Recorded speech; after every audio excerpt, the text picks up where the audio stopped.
We are on camera. Today is Friday, March 8th, 2019, and my name is Kurt Mueller. I'm a volunteer at the Atlanta History Center, and with me is Sue Verahoff, who's the Director of Oral History and Genealogy at the Atlanta History Center. We're here today to record the oral history of Mr. Perry Mitchell, who served in the United States Army during the Vietnam era. Mr. Mitchell's oral history is being recorded for the Atlanta History Center's Veterans History Project in partnership with the Library of Congress. We're honored to have you here with us, Mr. Perry. Mr. Mitchell. Mr. Mitchell, excuse me. Can I call you Perry? Absolutely. All right, Perry, and we thank you for participating in this project. To begin with, we'd like you to tell us a little bit, to state your name and your date of birth, please. Perry B. Mitchell. I was born on February 11th, 1943. And we also then, to kind of start off with, give us some background about your growing up years and so on, your family, as much as you'd like to talk about, and I'll turn it to you. I'm a native Atlantan, and Sue said that that's always good to have a local connection, and you can't get more of a local connection than me, I don't think, because I grew up right outside Brookhaven, about 5 miles from here, on Club Drive. Went to Peachtree Road Methodist Church. I went to, my grammar school was R.L. Hope Grammar School on Piedmont, which is where Tower Place is now. That was my grammar school. My high school was North Fulton High School, which is less than a mile from here. And it's now the Atlanta International School. One of my earliest memories is the closest grocery store to our house on Club Drive, 5 miles away, was right up the street on the corner. There was a big grocery store up there. Before Sears, before any of these office buildings, anything, there was a huge grocery store up there. And I remember going with my mother all the time, and the library, the Buckhead Library, Ida Williams Library. My mother took my brother and sister and me every week to the library. So Buckhead was our, I got my hair cut right at the corner, right across the street. Peachtree and Paces Ferry, right there on the corner was the Buckhead Barber Shop. So I'm a total native. I was married the first time at the Peachtree Road Methodist Church as well. I loved growing up here. I had a great childhood. You know, y'all are old enough to remember Leave It to Beaver and Life with Father, Father Knows Best and all that stuff. That was us. Kids played out in the yard all the time, rode bikes everywhere, had a lot of friends, very close friends. I have a friend right now that I'm still really good friends with. We've known each other since we were 4 years old. Nursery school, kindergarten, grammar school, high school, and Duke, we went together. And now we're back to being really good friends. So it's a very close community, wonderful lifestyle. My father worked for what is now Equifax for 43 years, never changed jobs. My mother was a housewife, but she became quite liberal, and that's really why they got divorced. But I took after my mother a lot more. I'm quite liberal, and it came from her. So when I went to Duke, it was a wonderful time too, and it was I always say it was the time I used my brain more than any other in my entire life. Graduated from high school here in Atlanta in 1961, graduated from Duke in 65. And Vietnam was just beginning to be a tiny little voice over here in the public conversation around 65 or so. And didn't know what I wanted to do after college. I was an English major. Didn't know what I wanted to do, and my high school sweetheart and I, who also went to North Fulton, of course, and went to Peachtree Road Methodist Church, we got married our senior year in college. I was at Duke, she was at Carolina, Chapel Hill. We had all that planned out. So my whole life was idealistic in a lot of ways. Everything just sort of went along like it was supposed to. And so after not knowing really what I wanted to do out of college, and she didn't either, I decided to go to graduate school. And my father and my wife's family said, okay, we'll continue to give you your allowances that we gave while you were in college, while you go to graduate school. So I went to the University of Iowa because I was interested in writing, and they have a very famous writer's school. And I had a wonderful time there as well, and my wife got a job, and she was one of the country's first computer programmers. And we lived in a small apartment which was really on top of a farmhouse out from Iowa City. And Iowa, the University of Iowa, was a very liberal place too, because everybody came from the East Coast and the West Coast, and we kind of all met right there in the middle of the country. So it was a real interesting mix of people. And in graduate school, it was even more so. Kurt Vonnegut, if you know the author, Kurt Vonnegut, he was one of my teachers. And he was even on my thesis committee and read my thesis. And so that was a real special time. Okay, so now we're at, if I graduated from Duke in '65, and I was in Iowa from right about the fall of '66, really, and '67. And Vietnam heated up very quickly. And in '67, it was exponentially more on the public radar than it was even in '65. So I knew that unless I stayed in school, I was going to be 1A, because you could get a student deferment. And one thing I need to say too about draft boards for people, drafting in general, but draft boards in particular for people who might not know this, is that draft boards all over the country had different requirements to classify you as 1A. Like if I had lived in Montana somewhere, I would still get a student deferment, probably. But if I was married, like I was here, if I was married in Montana and the pool of people was smaller there, married people would get drafted there, but not here. Or if I had a child here but didn't have a child somewhere else, I might get out here, but that person over there is not going to get out. They don't have a child. So I didn't know anything much more about the Army than that. I need to back up a second to set the whole cultural tone that I came from. When even the concept of me maybe having to go in the Army came up, my father and I quickly realized, and he and I were not very close, but we quickly realized we knew nobody, 0 people who were in the Army or had been in the Army, except my mother's 2 brothers who were in World War II. My father was born in 1903. He was too young for World War I and too old for World War II. So he never went, and we just didn't know anybody. I didn't know anybody from college or high school or anything that was in the Army. I just didn't know anybody in the Army.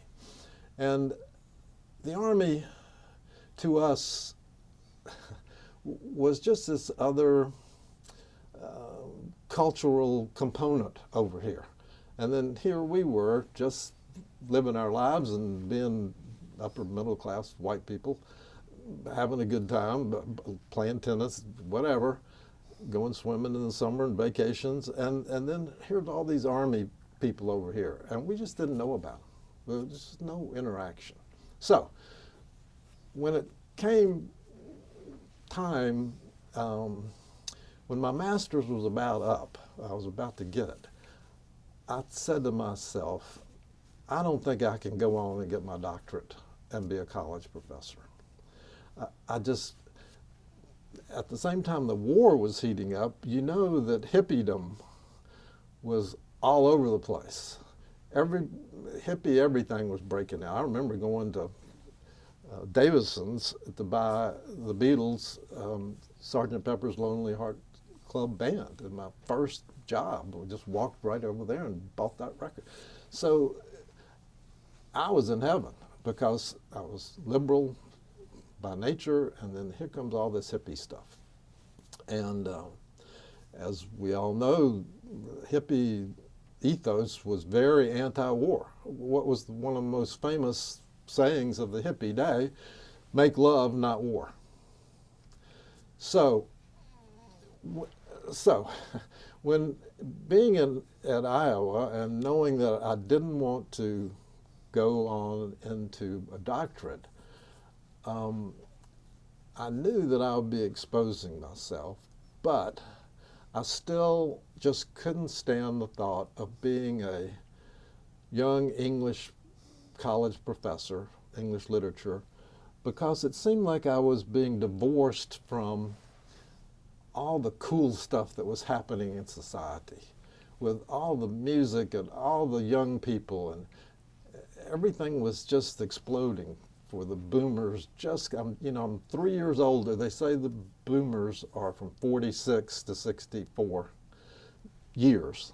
You were born in 1946 and 64. I was born in 43. So I was just on the leading edge of that, but boy, it was all exploding around. I've always felt like a boomer. So all this hippie stuff was everywhere.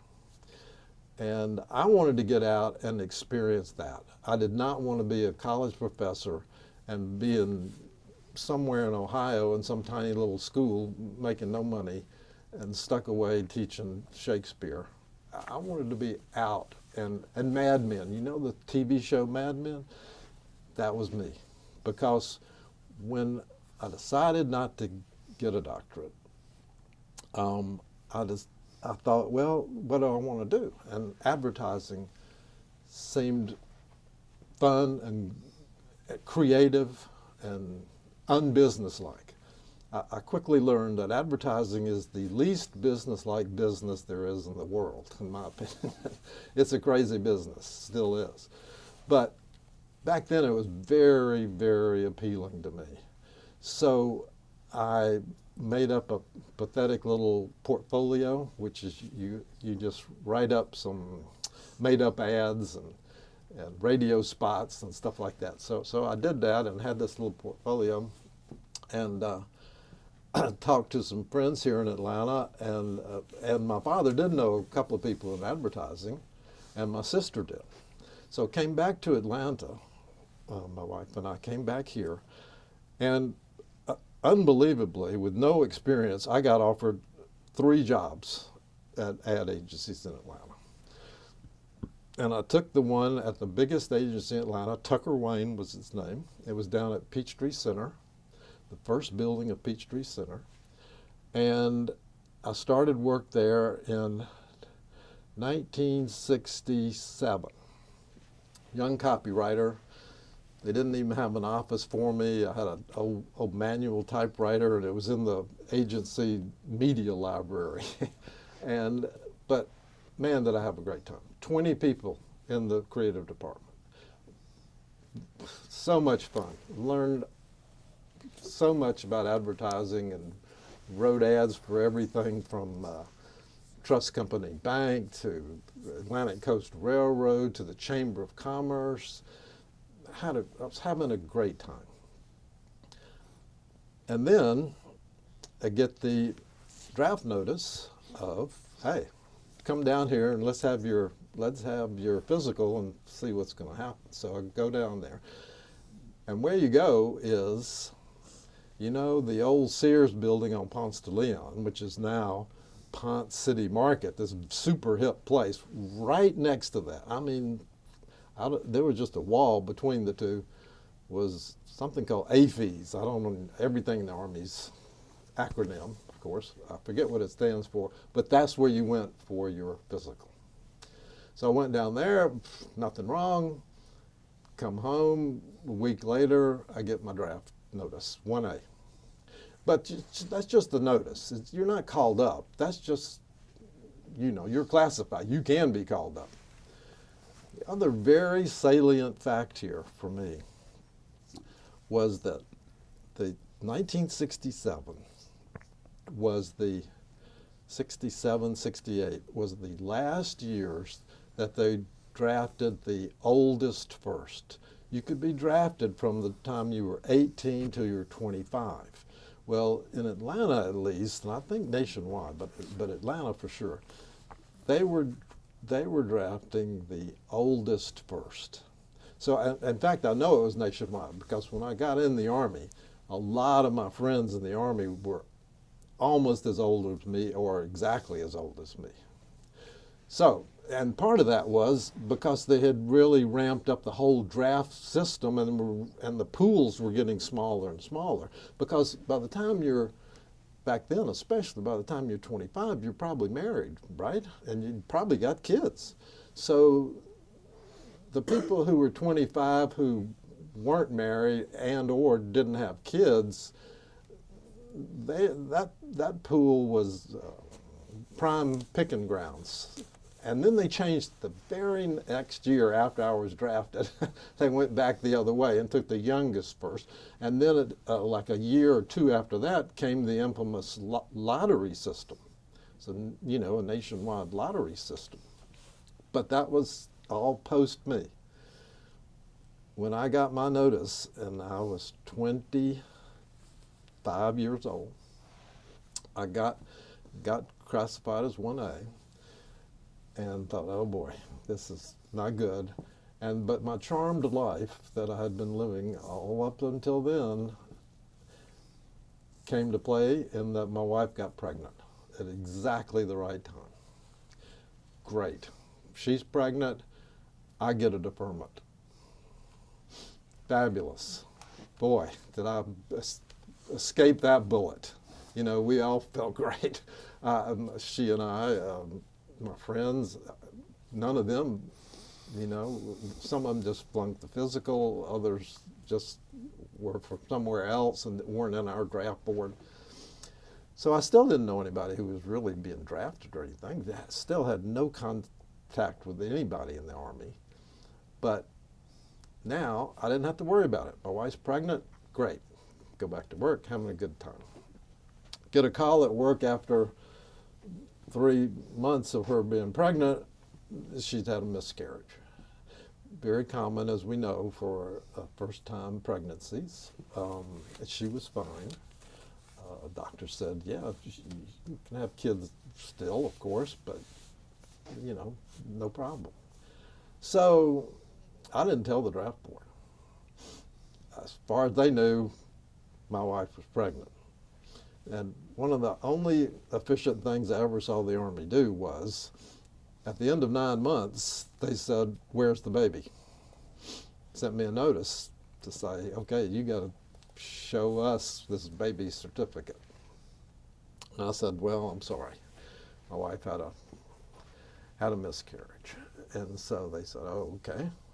You are now 1A. And you have 30 days to report. And that just seemed inconceivable to me. In 30 days, I had to give up everything I'd had in my life. And again, it felt like a charmed life. I'd had such a good time. I had never experienced any big traumas in my life or anything. And 30 days just seemed like, oh my God, how can I do this? What can I do to delay this anymore? One of my big philosophies in life, which came to really help me in the Army, was make the best of every situation you're in, especially the bad ones. So how do you make the best of a bad situation? So my goal here at this point was, how can I delay this? So I started looking around. Of course, I went to the Coast Guard. They had offices here, and they just laughed. Said, "We've got so many applicants to be in the Coast Guard, forget it." Being in the Air Force, the commitment was like at least 4 years or 6 years, and Navy was 3.5 or something like that. That didn't sound good, that I would be an enlisted man for that long a time, whereas I knew the draft situation, you were in for 2 years, of course, and the shorter the better as far as I was concerned. So these other options that led to a longer thing were not good. And then I came across the whole concept of Officers Candidate School, OCS. Didn't even know what it stood for at first, but it's Officers Candidate School. And the Army at the time had a program that I guess, especially if you had a college degree, you could sign up with this program, which would automatically put you in OCS for 2 years and 10 months. 10 months of it being Officers Candidate School, and the 2 years being what you're at least required to fulfill. But the real kicker there was it delayed you going into the Army for 120 days. So I said to myself, well, rather than 30 days, would you rather have 30 days to go in the Army or 120 days to go in the Army? And I said, I'll take the 120 days, because anything could happen in 120 days. That's 4 months. I mean, we could nuke the Vietnamese, you know, the Russians could nuke us. Anything could happen in 4 months. So let me do that. So I did that. And it gave me time to come to grips with what was probably really going to happen, of course. I didn't think there'd be a nuclear war. But it gave me time to come to grips with that. And the days kept counting down, and I knew it was going to happen. I got accepted to OCS. You have to go to this pre-interview. And I walked into this interview with these 3 people there, and I'd already started a beard and, you know, big flowery ties and everything. And I went in there, and the very first question, this colonel said, "Why do you have that beard?" You know, back then, the Army, 0 facial hair. That just meant you were a total low-life, whatever. There was no facial hair at all. And short hair. My hair was beginning to get bigger a little bit. And so he said, "Why do you have that beard?" And I said, "Well, I just like it, and I don't know, a lot of my friends have them in advertising." "Well, is that a requirement to be a copywriter in advertising, that you have a beard?" And I said, "Well, no, not at all." So that didn't seem to go too well, but they accepted me anyway. And I think it was just because, again, now we're talking 68, and we're talking spring of 68. And so now the draft is really going full speed. I got that sense. And then when I got in, you'll see, I knew how ramped up it was getting.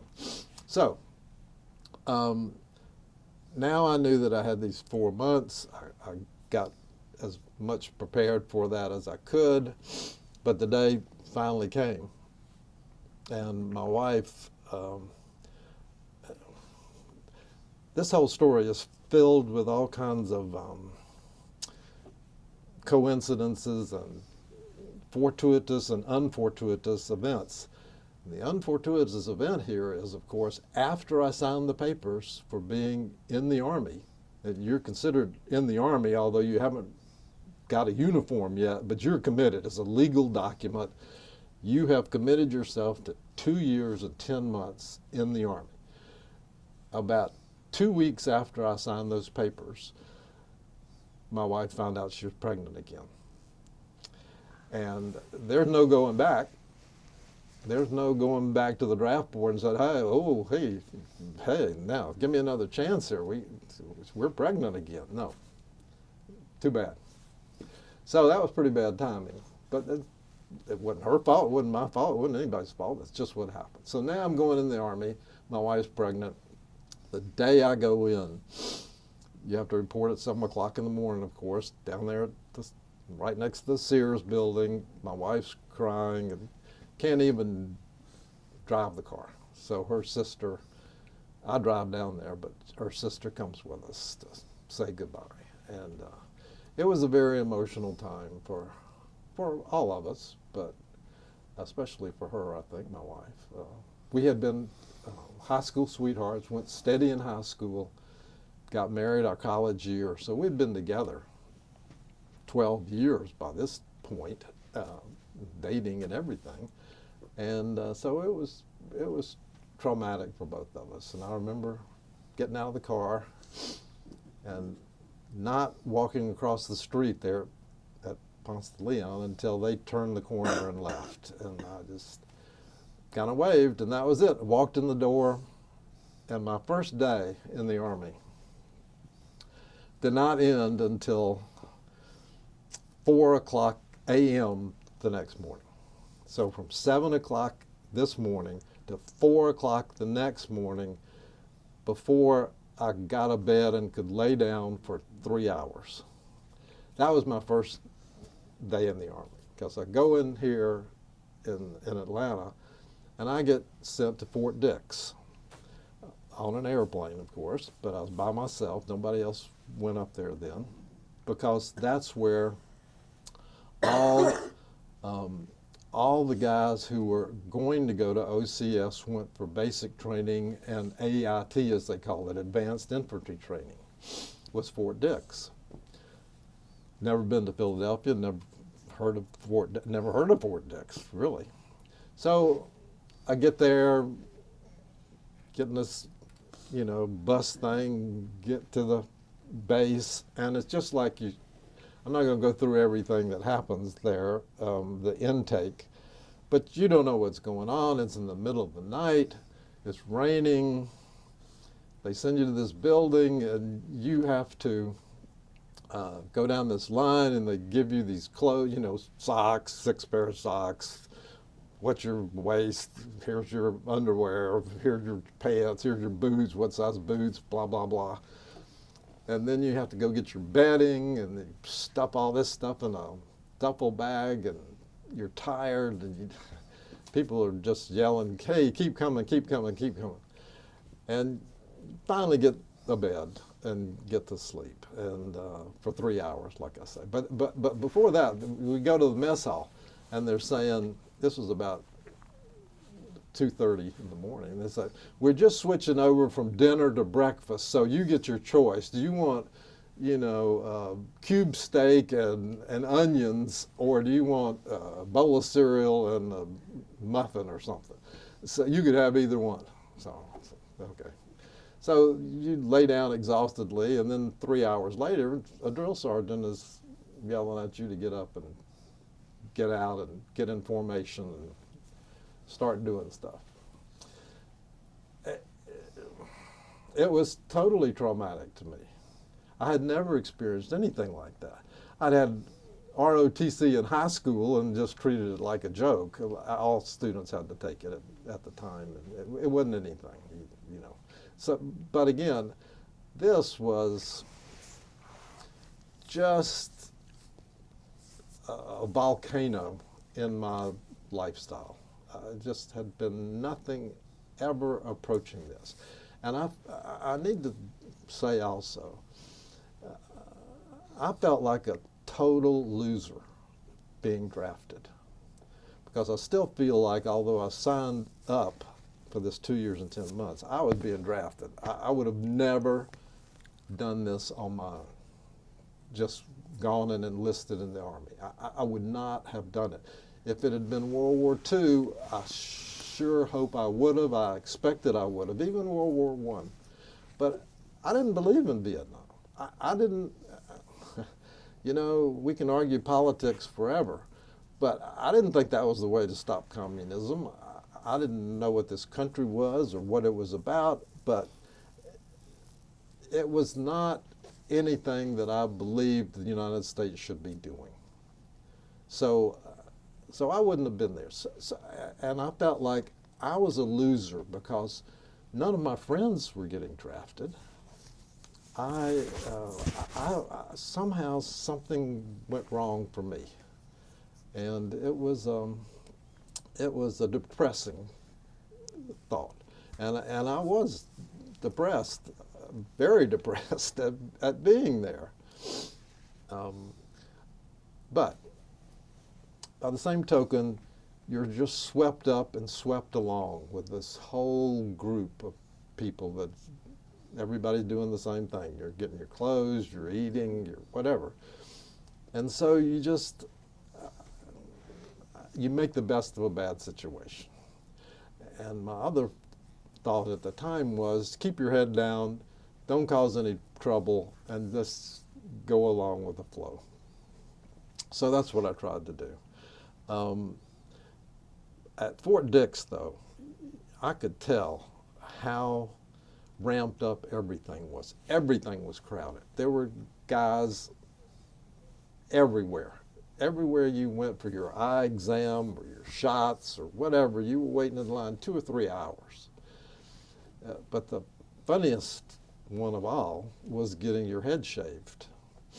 Because you get your hair cut, you know, and there were lots of guys in there that had a lot longer hair than me. I'd already cut my beard at least. That wasn't going to happen. But there are a lot of guys in there with long hair they were really proud of and blah, blah, blah.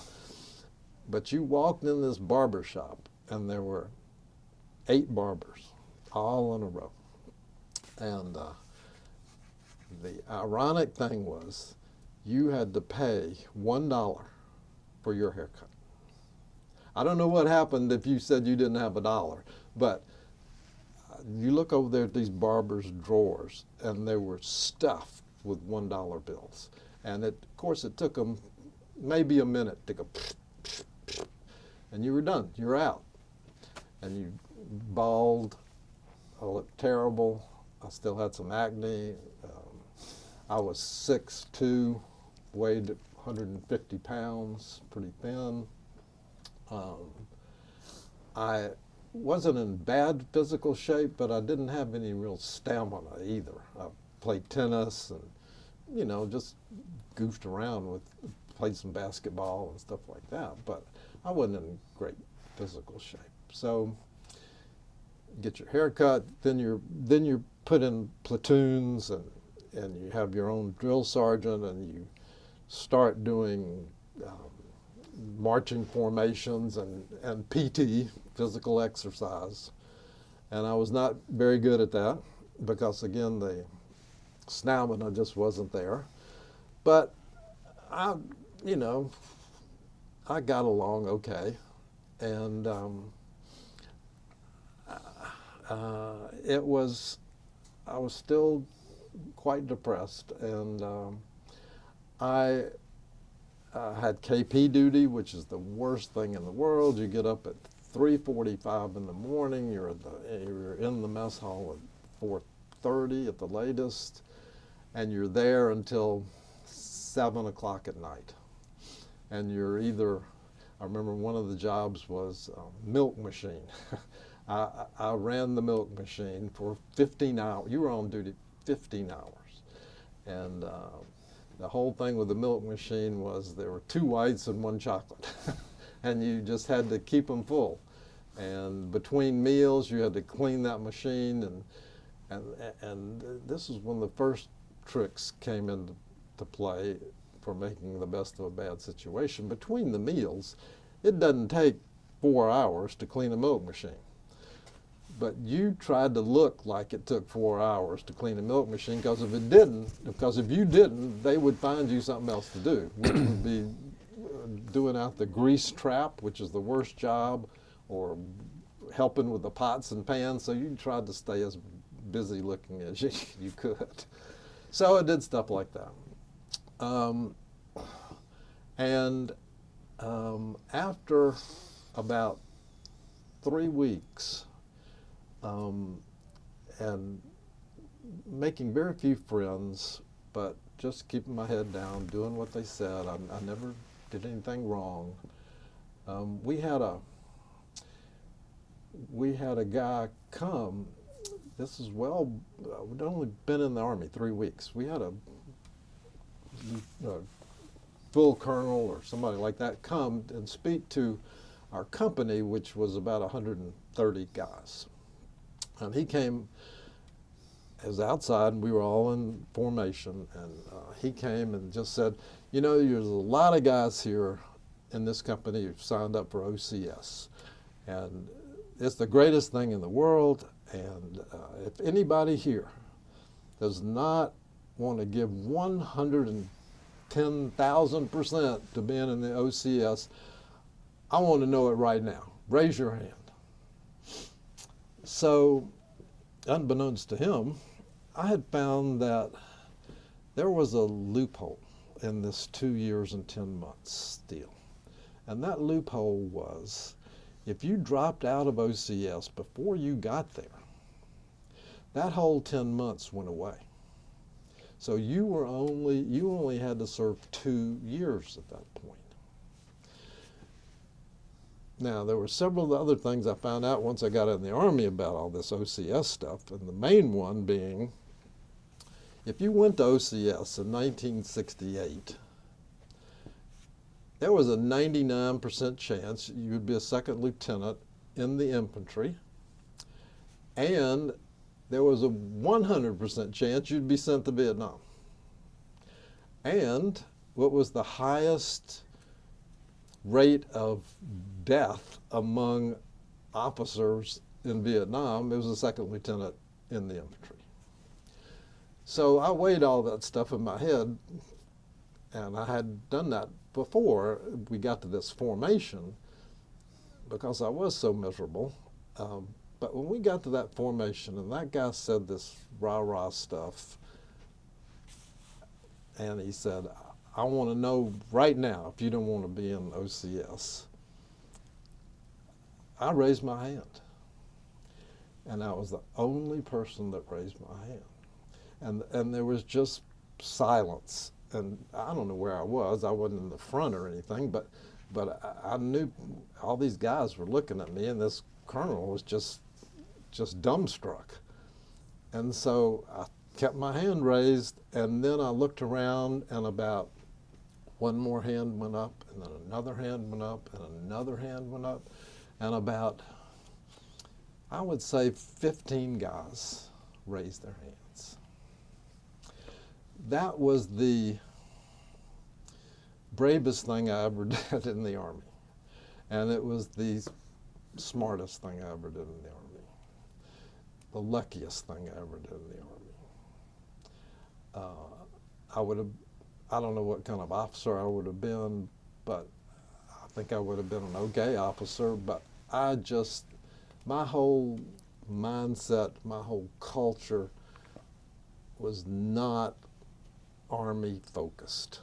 So all I wanted to do was get out as soon as I could.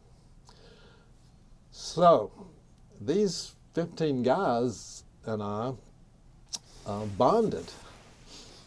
I got some real good friends then, because once that dam broke, I was considered kind of somebody who would speak up or something. And so we became friends. And one of those guys is one of my very best friends to this day, which I'll talk about later. But we see each other at least once a year, talk on the phone once a month. He lives in Indianapolis.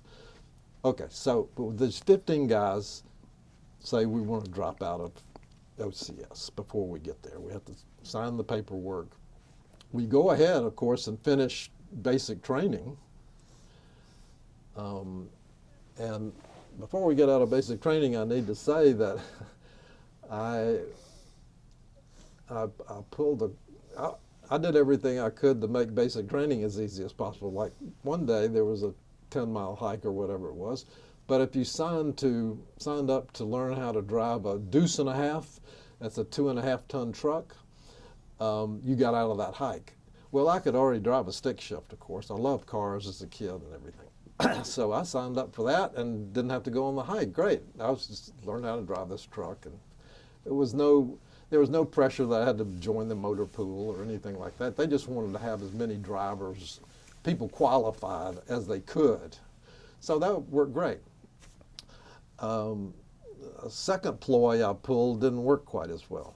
The second ploy to get out of a 10-mile hike or whatever it was that you could sign up to be a grader on for the marksmanship test. And that meant that every soldier's part of basic training course had to learn how to fire a rifle. And we were right at the point where the M14, the old wooden rifle thing, was being phased out, and the M16 that we all saw in all the footage in Vietnam was just coming on. But every M16 they were making virtually was going to Vietnam. They were just cranking them out. But they had enough for training purposes. So the guys who were taking the test were shooting the M16. And they would be here, and I would be, well, to their right. They would be here, I would be there, and the targets were down there. So when we got there, I said, well, where's our ear protection? And the sergeant just looked at me and laughed. We don't have any. Just tear the filter tip off a cigarette and put it in your ears. 1968. This would have been September of 68. Just put these filter tips in your ears. So we did that, but had guys shooting M16s a foot and a half from my ear, 8 hours. I got tinnitus. I still have it. I have a ringing in my ear right now. Had that ringing in my ear for 51 years. So that didn't work out too well. The third thing I kind of pulled in basic training did work out very well for me, because one of the physical things you had to do was run a mile in 8 minutes with your boots and your pants. You didn't have a backpack, and it was just a t-shirt. It was still early enough that you didn't wear a coat or anything. But you were running boots and long pants and stuff. And I knew that I could not do that in 8 minutes. Well, if you failed any part of basic training, you go back and do it again. Or they could make you do that, or they could make you just go back to a certain point. But in any event, you did not want to fail basic training. So I knew I couldn't do this. But it so happened that in my company, platoon, I guess it was, I found this little Greek guy. He's very short, Greek guy. But someday, somehow talking to him, I found out he was a marathon runner, had been, cross country in high school and maybe even run some in college. And so I said, well, how about this? I give you $10 and you run my mile and then you run your mile. Because I also knew that they were, again, because they were so ramped up that when you did this running part of the thing, there'd be 100 guys there. So they'd run them in 2 heats of like 50 each, and they'd give you these numbers, just like on the Peachtree Road Race or something. You'd have just a number. You didn't run by your name or anything. You ran by the number. And I knew this. So I gave him the $10, and sure enough, when we got started, he gave me his number, and I gave him my number. And he went and, well, I think it was the other way around. Actually, he ran his race first, so he just ran his first. So these 50 guys come back, and they're all giving their numbers to, they're all mingling together. And so he gave me his number. I gave him my number, because everybody got a separate number. I gave him my number, and he ran my race after he had run his race, and he ran mine faster than he did his own, the second mile even faster. But man, did that work, because I didn't have any trouble with any of the tests or anything they gave you. That wasn't a problem. It was just this physical stamina stuff that did it. So, made it out of basic training, AIT, Advanced Infantry Training. I really don't remember much about it. It didn't seem to be much of anything. I don't know what we did. But the main point was that these 15 guys that had dropped out of OCS, we were off the track now. You know, everybody in the Army wants to be on the track. If you're in the infantry, you're going right down this way. If you're in the armor stuff, you're going down this way. Well, if you're going to OCS, you're going right that way. Well, now here are these guys. We're out of sync. So, after AIT and everything, about a third of the guys who now were a larger number, and by the way, the Army closed that loophole about less than a year after we used it. That loophole was gone. So anyway, about a third of the guys were sent to Korea. Another third were, I forget where they went, but they did not go to Vietnam. Oh yes, I beg your pardon. They went to Fort Polk for jungle training, as they called it. And every guy that went there was going from Fort Polk right to Vietnam. And I saw guys crying at that point because they knew that they were going to be in the jungles of Vietnam within 4 or 5 months. And a third of us, they just seemed not to know what to do with.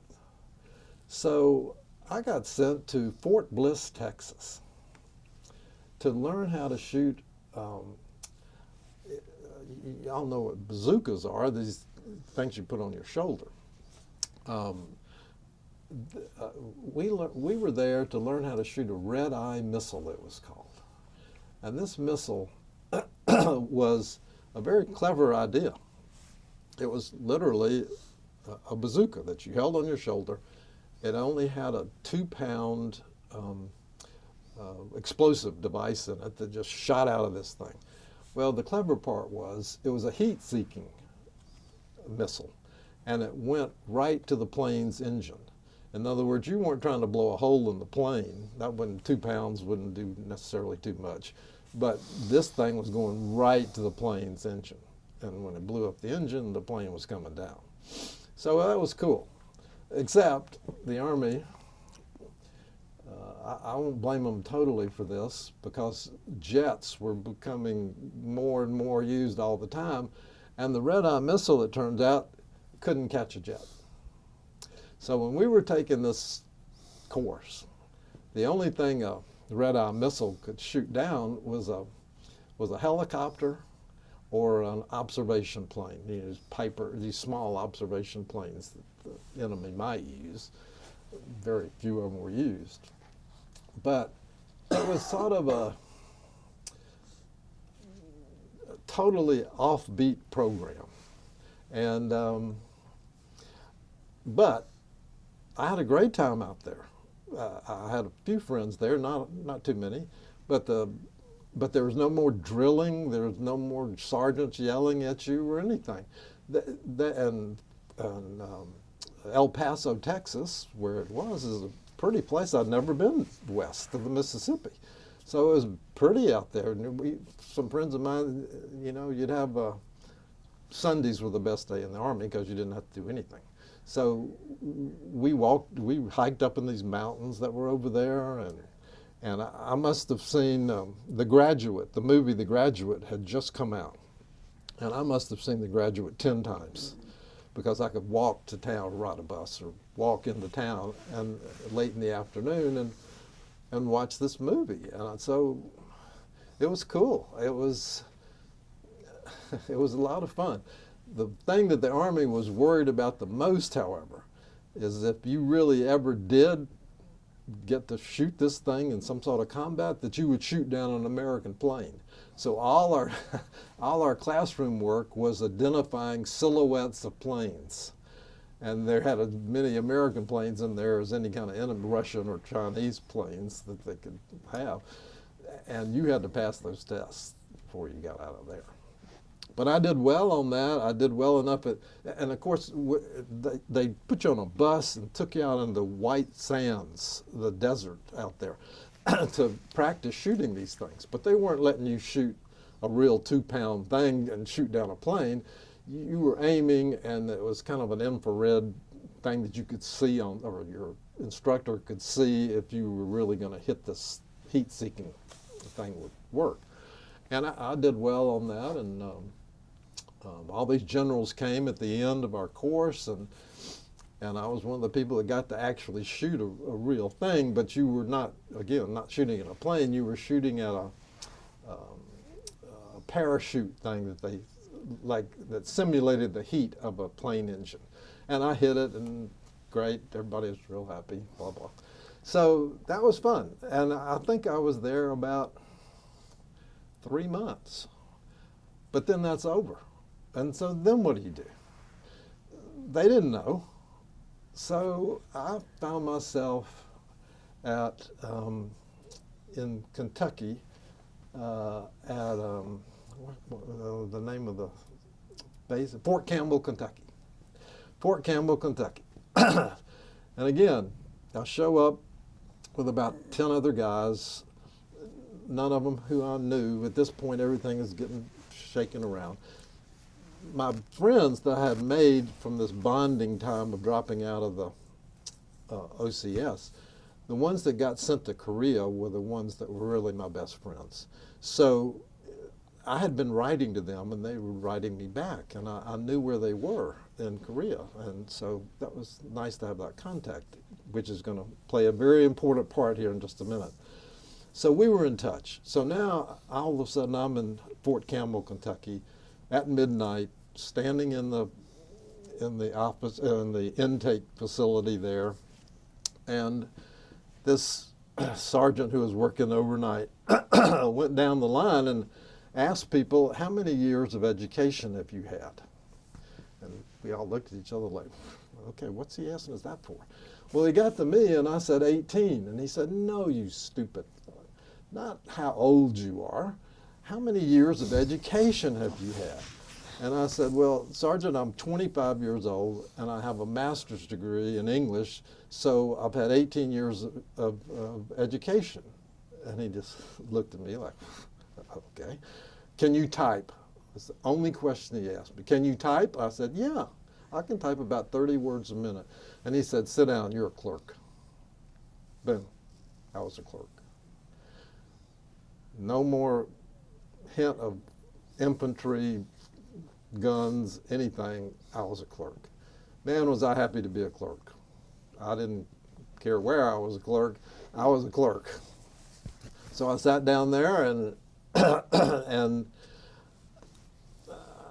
I quickly learned that being a clerk in the Army has tremendous advantages. And you remember MASH, the TV show, and the character Radar? Well, he was the company clerk.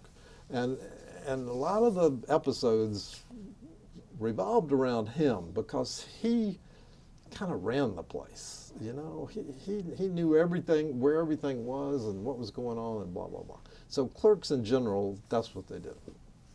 So I was a clerk at Fort Campbell, Kentucky. And I realized, you know, I can do this at about half speed, this job, and be the best clerk that they've ever had. And I was. And they loved me. It was great. I filled out all kinds of reports. I was there every time. I could write a letter for somebody. You know, I could do a lot of stuff that they really appreciated. So that was going well. At this point, my daughter was born.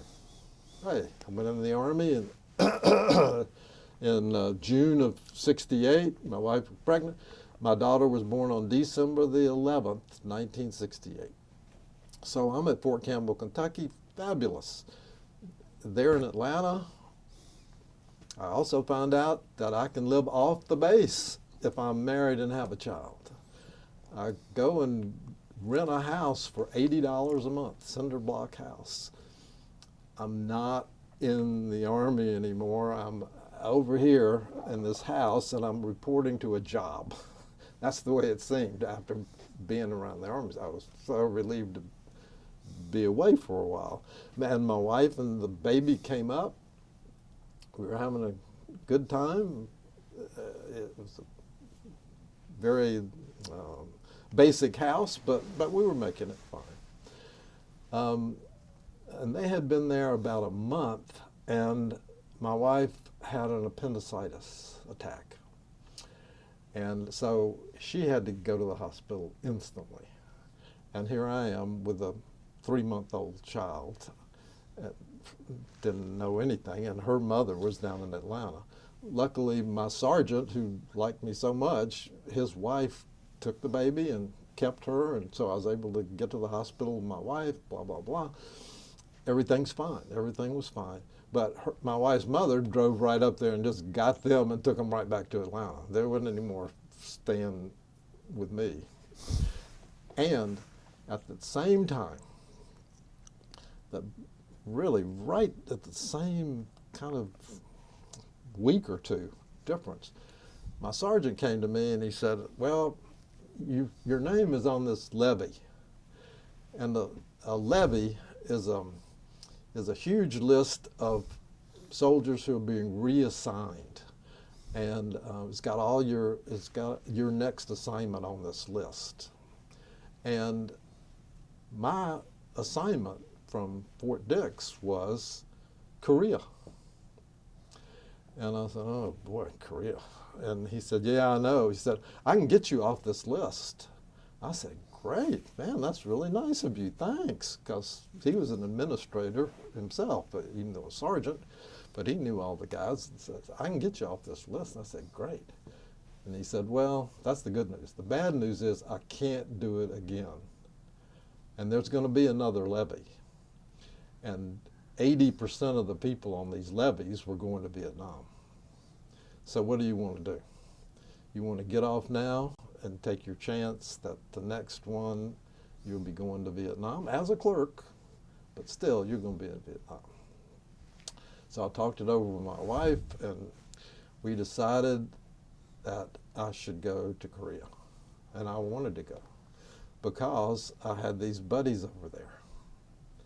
So that's what happened. I accepted the assignment to Korea, and within a month, I found myself on a plane to Fort Lewis, Washington, I believe it was, where you get processed for going to Korea and show up in Korea. I was not assigned to where my friends were. And so I might as well get into that now. Because where they were was a place called Panmunjom. And it is the place where the truce talks happened and still happen. And I don't know if all our viewers, all our dozens of viewers, know this, I assume they do, that the Korean War is still not officially over. There was never a peace treaty signed. So this 38th parallel is this imaginary line that goes right across Korea. And that's where the two sides agreed to pull back to, even though they didn't ever sign a peace agreement. They agreed to pull back. And the two sides were, of course, South Korea, but really the United Nations Command, and North Korea, and really China, Russia, North Korea were on this side. Well, this unit was assigned to do two things mainly at Panmunjom for the American soldiers. We were under JSA. Our camp was called Joint Security Area, which you'll see was ironic in a few minutes. Joint Security Area, it was under the United Nations command. We were in the U.S. Army, but we were really U.S. support group, Joint Security Area. In front of them all was our thing because we were literally the closest people, soldiers, to North Korea. If North Korea had ever started a war again, we were all dead. Because there was one river, this 38th parallel mainly followed this one river that went across the country. But we were in front of them all because that's where we were. I'll talk about that more in a minute. But the Joint Security Area only had 176 American soldiers. And I assume that was set, I assume the North Koreans could only have 176 too. And we had 176 Katyushas, as they were called, which were Korean soldiers, to be there with us. Because again, it wasn't supposed to be that America was in charge of this joint security area. It was the United Nations that was in charge of this area. So the fig leaf was, here's this small American group, but it's under United States command. And we all had these that we put on our, you know, your shirt flap button there. You would wear this on there every day. And we had those scarf things that you put on in your neck. And those were United Nations. They were light blue with the United Nations command on them and everything. And that's what we wore. And so it was a unique area to be in, very unusual to be there. I can't think of an analogous place anywhere else in the world that the Army was. And that's where my friends ended up. Mainly, again, because of one very strange thing. You had to be at least 6 feet tall to be assigned to the Joint Security Area. And why was that? Because like a lot of Asians, the Koreans, and it turned out the Koreans in particular, were very impressed by height. The taller you were, the more respected you were. And so the South Koreans told the Army this, and so the Army, you could be 6'5" and be drafted. And I had several friends who were 6'4" and 3/4 inches. And you talk about people that were pissed off. These guys were pissed off. They were 1/4 inch from being, not having to be in the Army, but they were all up there. And this unit was supposedly an MP unit, although none of us had MP training, 0. Because the main 2 categories of the GIs that were there were to be in the, to guard the JSA itself, which is actually the village. Panmunjom is not really a village, it's just a collection of buildings, which I can leave you a picture that you can take. I've got a real good picture of it. But anyway, it was just a collection of buildings. And it's where the truce talks themselves were held. So there were guard posts, a set number of guard posts that the United Nations could have and that the North Koreans could have. So if you were a GI up there, you had guard duty up there. And you had to go, and of course you had to guard all night long. And so there were barracks up there that guys would go from our camp up there for like a 2-day stint where they would guard overnight and sleep during the day and blah, blah. But they got rotated out all the time. And the second thing was you were an escort driver. I know that sounds weird today when we think about escort. But back then, escort, of course, in the Army was that you were escorting VIPs who wanted to come to JSA. Because what more macho thing can you do if you're a diplomat or a general or something, and you're not in Vietnam, what more macho thing can you do is to go up and stare down the North Koreans in the truce village at Panmunjom? So, of course, all those guys came into Seoul. And so we had a whole motor pool and fleet of all these big Ford olive drab four-door sedans with flags on the front of them. And my friends who were escort drivers, they just drove between, they were like taxis. They drove between Seoul and Panmunjom, bringing people up and back and forth. So that's the two main things that those guys did.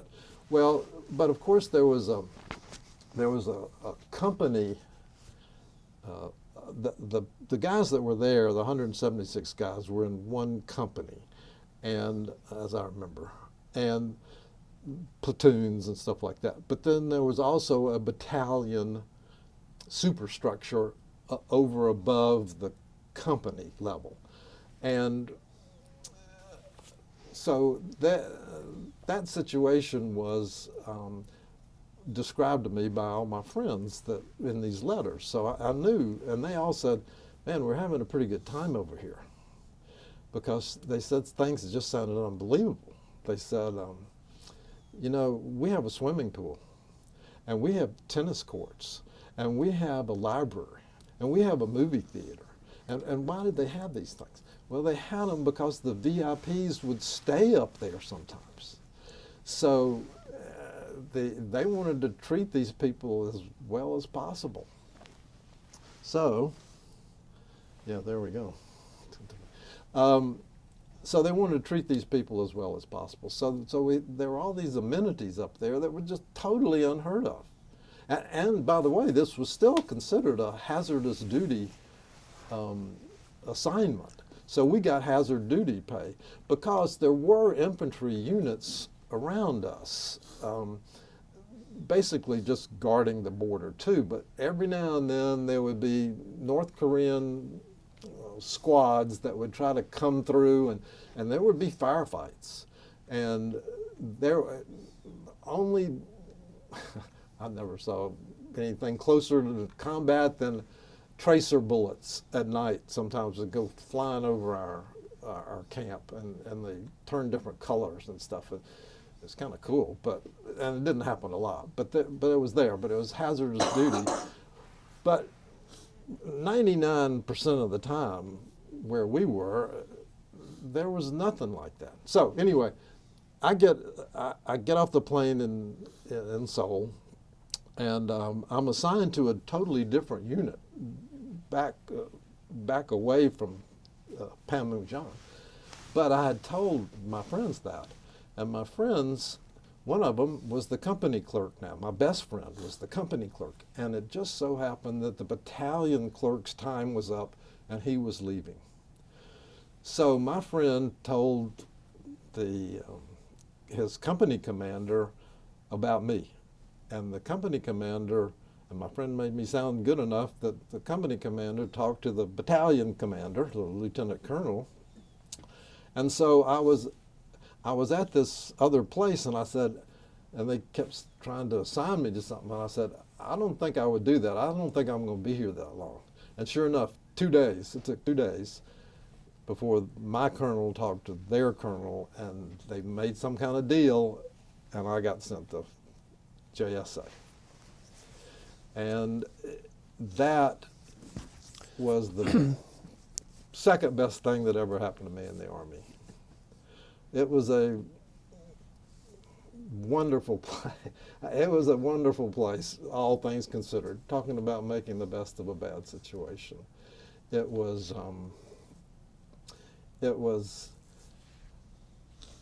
my job as a battalion. My job as a battalion clerk was especially easy because at the company level, my friend was dealing with all the individual GIs who had, wanted leave or didn't fill out this paper or do that or whatever. But at the battalion level, we were just dealing with like the people who were in charge of the motor pool and the finance clerks that we had, and was much more of an administrative thing. So I didn't even really have a lot to do. So again, I told myself, you know, just 30–40% of your effort and you're going to be a jam-up battalion clerk. and I was. I was, again, totally dependent. I was there every time when I was supposed to be. I didn't really like to drink. No problem with any hangovers or anything like that. The colonel and I got along great. I really dealt with the colonel, the major, and the sergeant major. Those are the three guys I dealt with. And the colonel quickly learned that I could write, so I wrote all his letters. I wrote presentations for him, slideshows, when these VIPs would come up. We write a slideshow, and I did all that. I even helped with the OERs, the officer efficiency reports. I sat in on some of those things. And you know, Kurt, that the OER is the document that really says whether you're going to get a promotion or not. And there's a special language you have to use, and if you use the wrong word to describe somebody, you could really hurt their chances. But I got good enough that they trusted me to really put in my 2 cents worth and help rate some of these officers. So I did everything like that, and it was easy. 8 to 4, Monday through Friday, 8 to 1 on Saturday.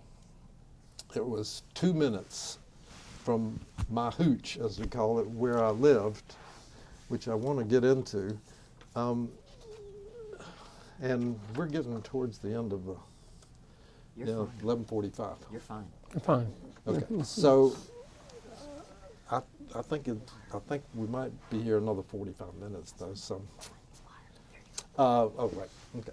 I'm trying to get there. Yeah, this is where I lived, and your eyes do not deceive you. This is a Quonset hut made of canvas. Why don't you back it up a little bit? Well, yeah, it's the same. There you go. Yeah, same idea.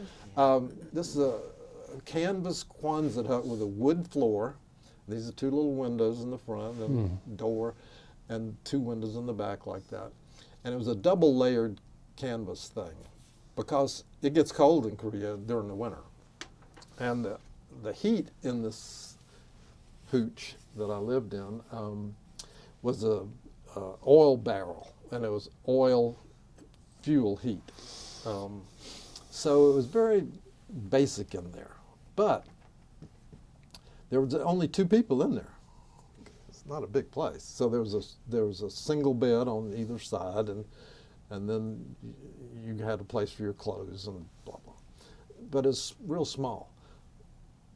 But it also meant that it was private, that you weren't in the barracks which were cinder block buildings where the drivers were and the guards were with 30, 40 people in them. You were there with one other person. So it was very cool to have that privileged living assignment. And it even got better because the guy who I was rooming with, his time came up after I was there about 3 months. And he left, and when he left, I didn't say anything, and the guy who replaced him had already gotten into another barracks kind of place that he liked. So being the battalion clerk, the other officers didn't have anything to do with me, so I was there by myself. I was there in Korea 13 months, and I would say for at least 8 or 9 of those months, I lived in this place by myself, which was unbelievably cool. I was the only person in that camp that had his own domicile, because even the officers were in the officers' quarters. You know, and you had somebody right next door to you. Well, this building just was out on its own, you know, just sitting in the middle of all these other barracks and stuff around it. So it was a very special but basic place. The basic part was when it was cold in this heat drum thing, you got your houseboy, which I'll talk about in a minute, you got your houseboy to make sure and leave you 2 5-gallon cans of heating oil to get you through the night.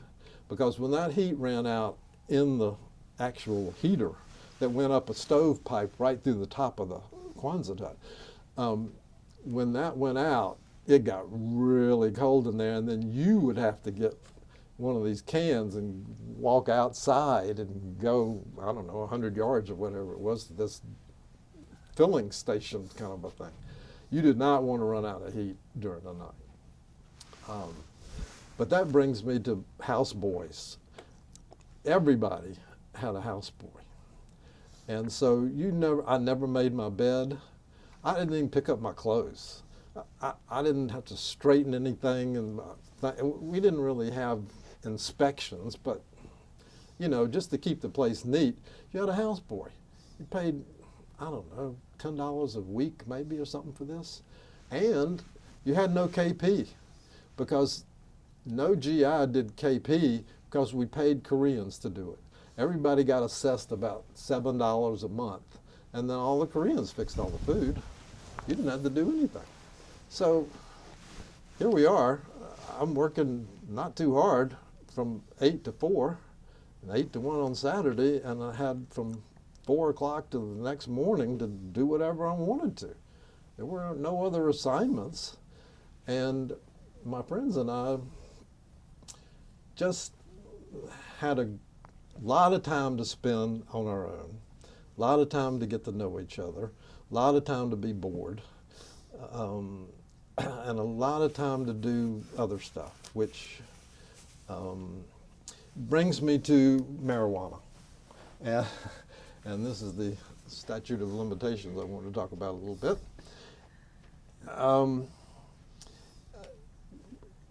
Back in the United States, hippie time breaking out all over, I had probably smoked marijuana 2 or 3 times before I got in the Army.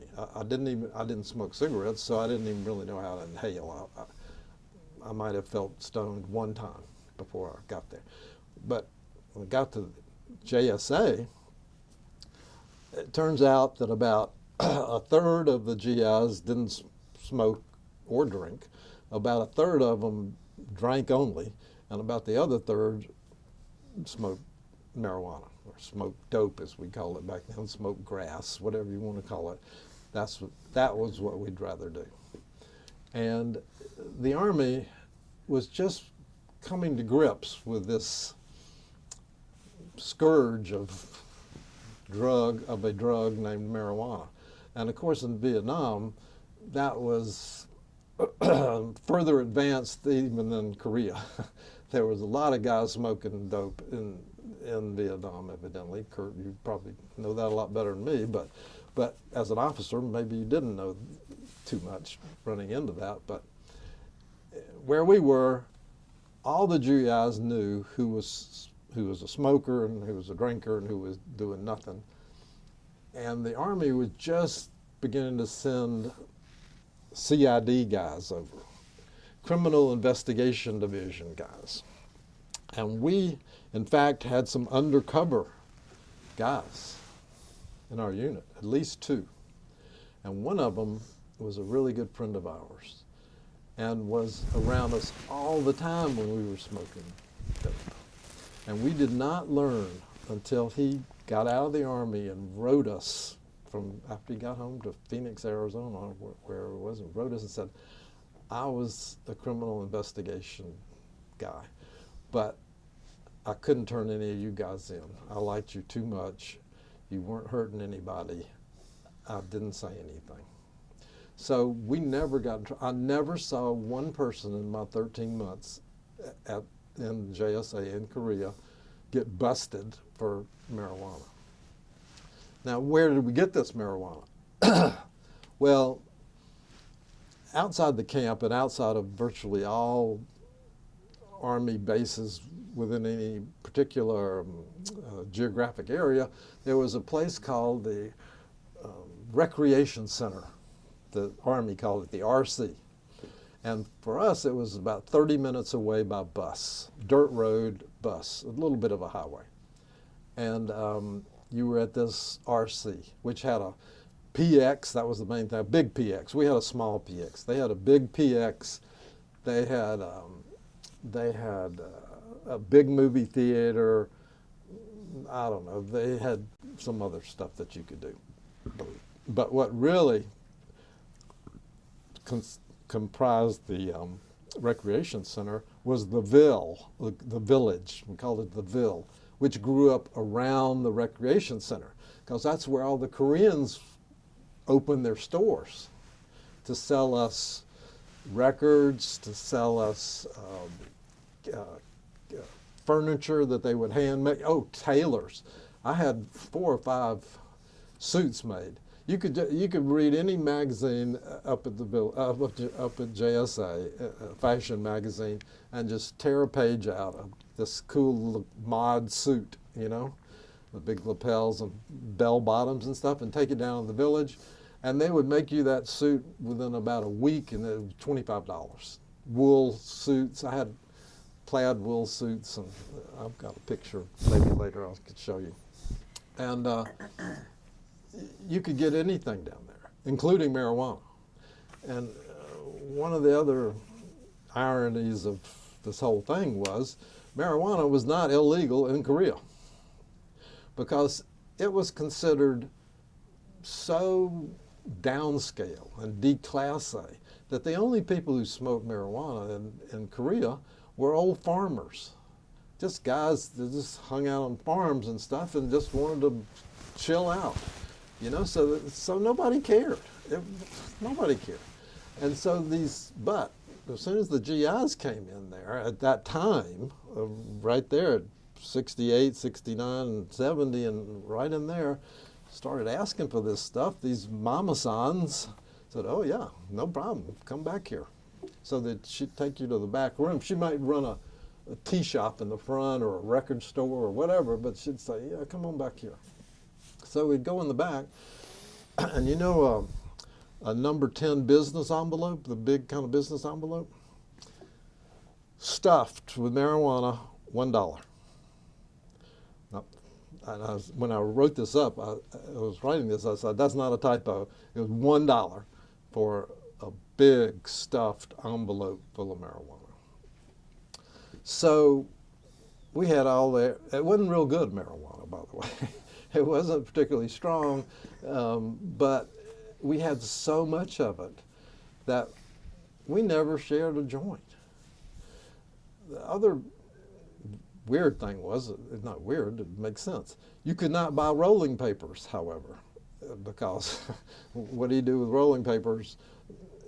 And even the Army figured that out. Guys might, you know, some of these lifers might like to be rolling hand-rolled real cigarettes, but you couldn't buy rolling papers anywhere in any Army facility, and these mama-sans didn't have them either for some reason. So what we did was, you'd buy a carton of, I bought a carton of cartons of Newport cigarettes, as menthol cigarettes, and you would just empty the tobacco out of them. They had filter tips on the end, so you just do this and get all the tobacco out, and you'd fill it back up with marijuana and close the end off, and boom, you're just going for it.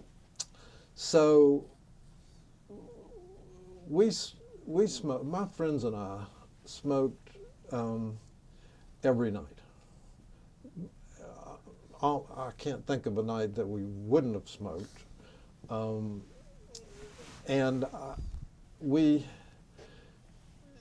As I say, well, if you know anything about marijuana, you can't smoke too much anyway. You just go to sleep.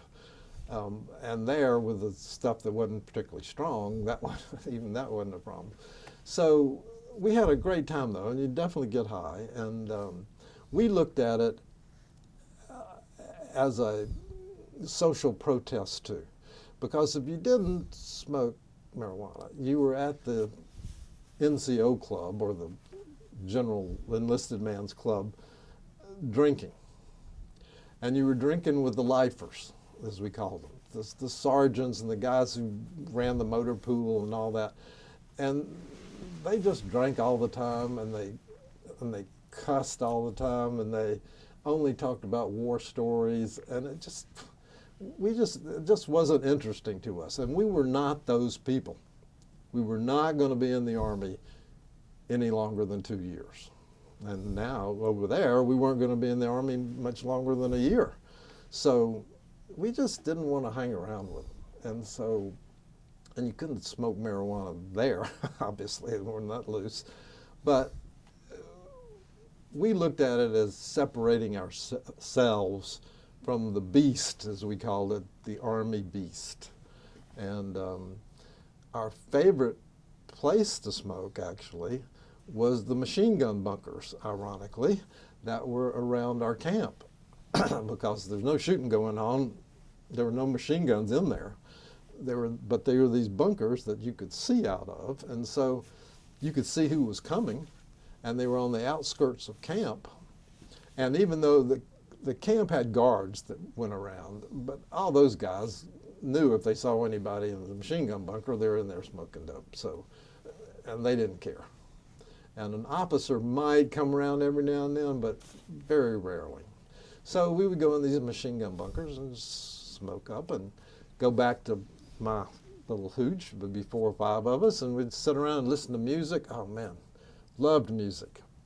All the psychedelic music was just exploding, you know, in '68 and stuff. The Doors and Steppenwolf and the Rolling Stones and Jimi Hendrix and Neil Young. We all loved music, and so another really cool thing about Korea was that you could get really cheap, good stereo equipment. It was just coming out, stereo equipment from Japan, cheap. I mean, really cheap. So we all had TIAC, which is a very famous name in electronics, TIAC reel-to-reel tape decks. I had Kenwood speakers, Pioneer speakers, these huge speakers, turntables that were really cool, amps, all these super amps that we had. The stereo equipment in my hooch was worth about 10 times what the hooch was worth itself. There was about $3,000 worth of stereo equipment in there, and we could blow the roof off if we wanted to, but you couldn't because there were places around. But anyway, we had really good music.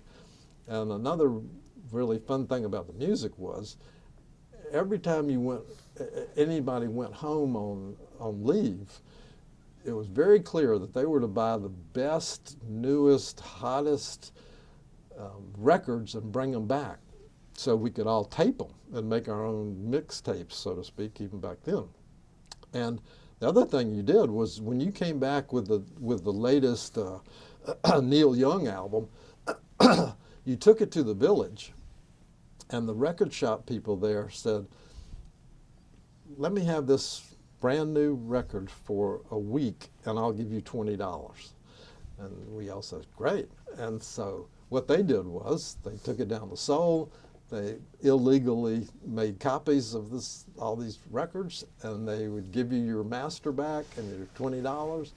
And the next day, you would see this Neil Young album in a one-color sleeve. It would be blue and barely legible, and it would have this cheap but playable record in there that they sold for about $3 each.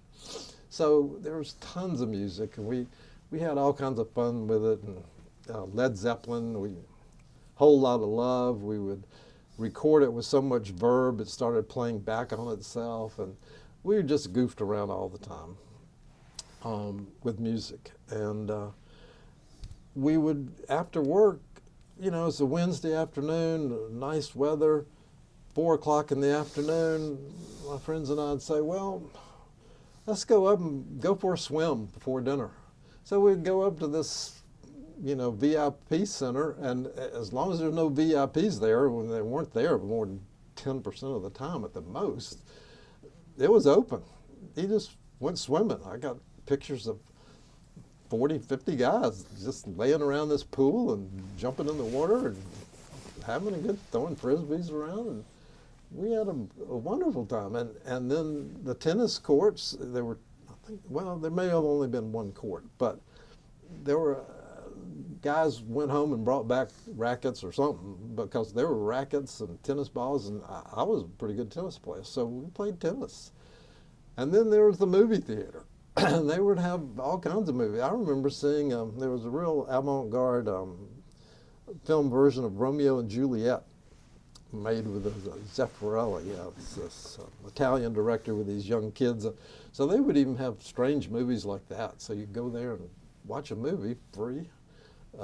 And we had a library. I read a lot because you had so much time.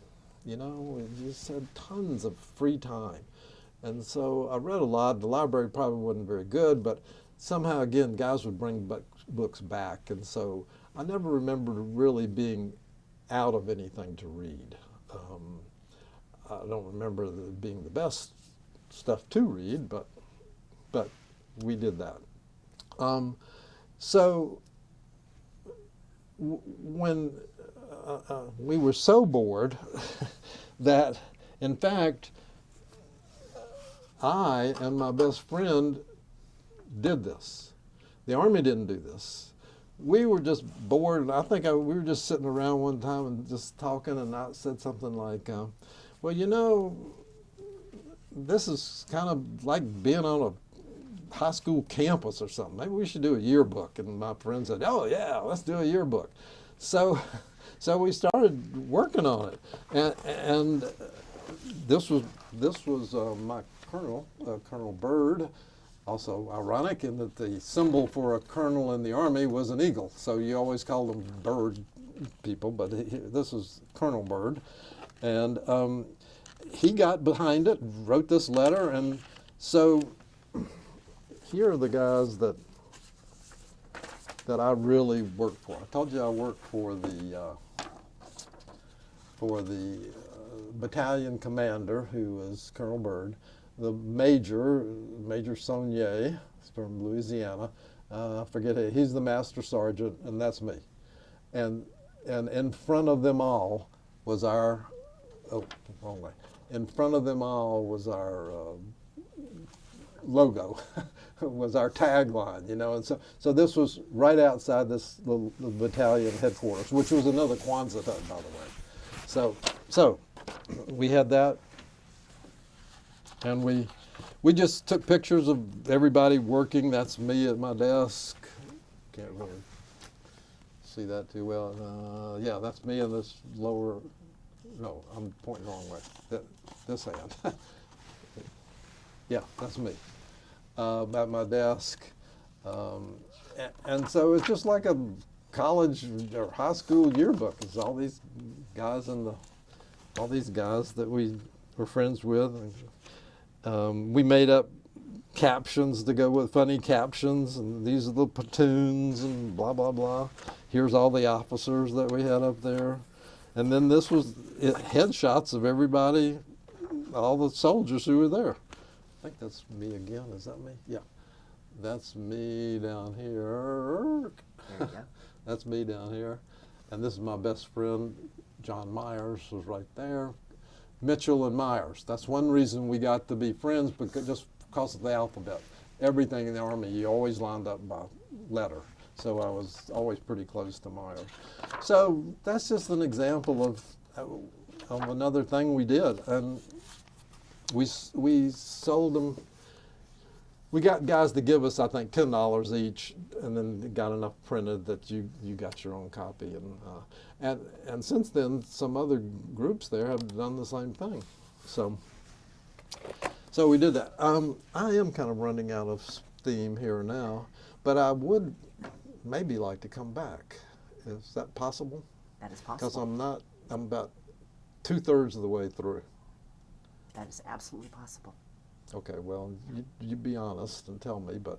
No, yeah, absolutely. Okay, because I haven't talked about what happens after the Army either. And that's an important I would piece. like to talk about That's that. an important piece. And how I feel like it did change my life in a way. and that's a good thing, and it's a good part. So I haven't talked about that yet. Okay. Okay. All right. Well, thank you for coming in today, and this will be part 1 of 2. You do what? Thank you for Yeah. coming in today, and this will be part 1 of 2. Okay. So we will Yes, look I can forward to the definitely next one. finish in the next time. Okay. And y'all need to be honest. Have I been No, this is talking? Oh, actually, wrong? no. But you're easy to follow, and Yeah. and the thing we've done enough of these. I can sit and like right along with you. Are you got your thing off now? No, we're still on. You're still on? Okay.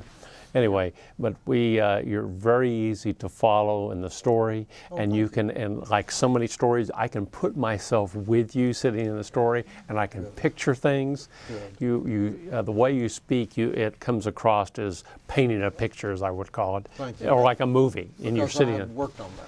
You do a very good job at that. Thank you. My Yeah, wife, very good My at wife will laugh when you say that because she says, you're putting too much time into this. I said, well, I do want to get it right.